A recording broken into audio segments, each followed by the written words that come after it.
Hi. In today's video, we discuss how to trade consolidation breakouts for excellent returns on risk. One of the best and most followed trading strategies is breakout trading. In breakout trading, traders look for a consolidation of price and pull the trigger when the price moves out of the consolidation phase. To make this video easy to understand, let's look at some price consolidations that stocks and other financial instruments often go through. Price consolidations can occur when the stock is trending or when it is in limbo for a long time. When the stock is trending, it generally goes up with high volumes and stalls at some point when the move becomes extended. Traders who bought at lower levels come to book profit, whilst some traders may consider shorting the stock.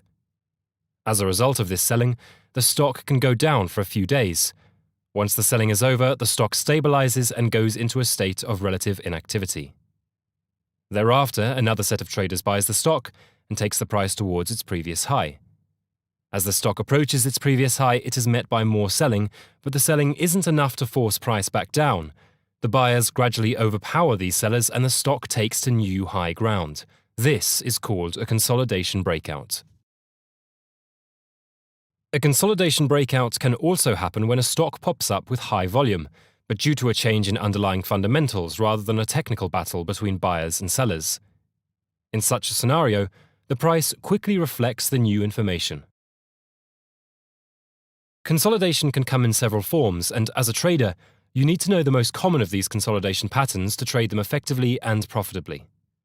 Let's look at a few common consolidation patterns. We start with the cup and handle pattern.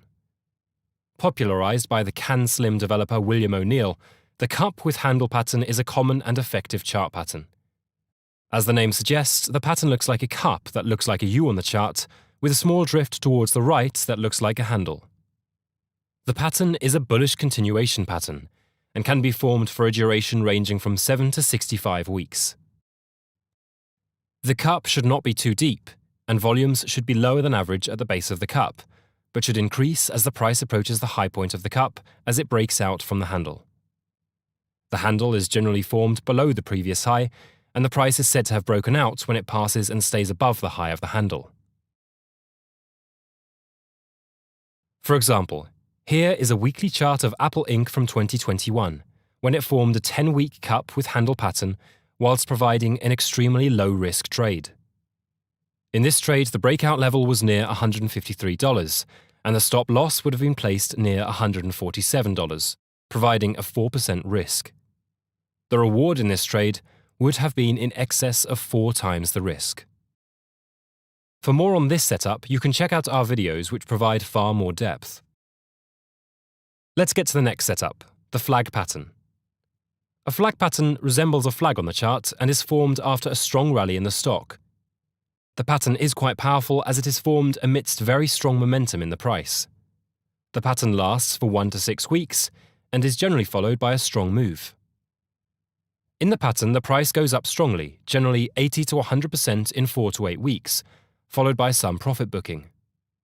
However, supply is limited and the price does not give much back in consolidation. The consolidation is then followed by a breakout and continuation of the strong uptrend. For example, here is Zoom's chart from 2020. The company became a stock market darling for being the most widely used video conferencing platform during the pandemic. The stock went up almost 90% in 8 weeks and then stalled for 5 weeks within a narrow range. This resembled a flag with a pole. The price then broke out, piercing the upper trend line, and went on to deliver another strong rally. Flag patterns can be powerful but are rare. They may not always offer a low-risk entry point, with stop losses often going beyond 10%. However, given the reward potential in such trades, you should not dismiss a flag pattern just because of the higher risk. You could perhaps adjust the position size, thereby keeping the absolute risk against your account low. After all, trading is all about managing risk against potential reward. The next pattern we have is the symmetrical triangle pattern. This pattern, unsurprisingly, resembles a symmetric triangle, formed when the highs and lows of the pattern are connected through trend lines. This again is a continuation pattern and is an easy-to-spot pattern. In a symmetrical triangle, the price range keeps getting smaller towards the right with lower than average volumes. Champion trader Mark Minervini also applies a similar approach but terms it a volatility contraction pattern. Regardless of terminology, price often breaks out of these patterns with high volume, providing a low-risk pivot. In this example showing the weekly stock chart of Google, we can see price formed a symmetrical triangle with a narrowing price movement towards the right. Here, the entry point was when the price pierced the upper trend line at around the $109 level, and the stop loss would have been placed below the lower trend line at $105, again providing a risk of 4%. The reward to risk in this trade would also have been greater than a multiple of 4. Next on the list, we have an ascending and descending triangle pattern. As the name suggests, these patterns resemble either an ascending triangle or a descending triangle.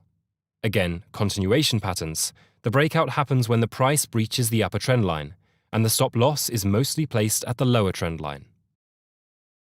In this weekly Tesla chart, there is a clear ascending triangle, where the price met resistance at the same level on the upside, whilst making higher lows on the downside, creating a narrowing triangle pattern. The best entry point would have been the break of the upper trend line at $152, and the stop loss would have been placed below the lower trend line at $135, with an 11% risk on the trade. The stock ended up doing exceptionally well post the breakout, reaching a reward to risk of over 8 times in a very short time. In the same chart, there is a descending triangle pattern as well. Here, the appropriate breakout level was when the price breached the upper trend line at $97, and the stop loss would be placed somewhere below the lower trend line at $90, providing a 7% risk. This trade also ended up achieving a 10 times reward to risk in a short period. There are several other patterns that you can learn about and trade profitably. However, if you are a beginner, I suggest mastering trading 1 or 2 setups rather than diluting your focus on too many setups. As Bruce Lee famously said, "I fear not the man who has practiced 10,000 kicks once, but I fear the man who has practiced one kick 10,000 times." You would do quite well if you pick one of these setups and practice as many trades as possible to be a master of that one setup. This would be a stress-free and much more systematic approach to learning to trade stocks. One thing you will notice when trading breakout patterns is that they are based on similar principles. A period of consolidation forms the pattern structure. The pattern structure provides the logic for a stop loss, and the stop loss is the foundation for the all-important risk-to-reward ratio. No matter which pattern you trade, if you don't steer too far from this logic, you should do just fine. The pattern I chose to master is the lateral consolidation breakout pattern, hence why we designed scanning software around it. For those interested in the approach, you can access my PDF, the scanner, and join our group of like-minded traders looking to grow our equity curves with limited risk. Just use the links below. As always, thanks for watching.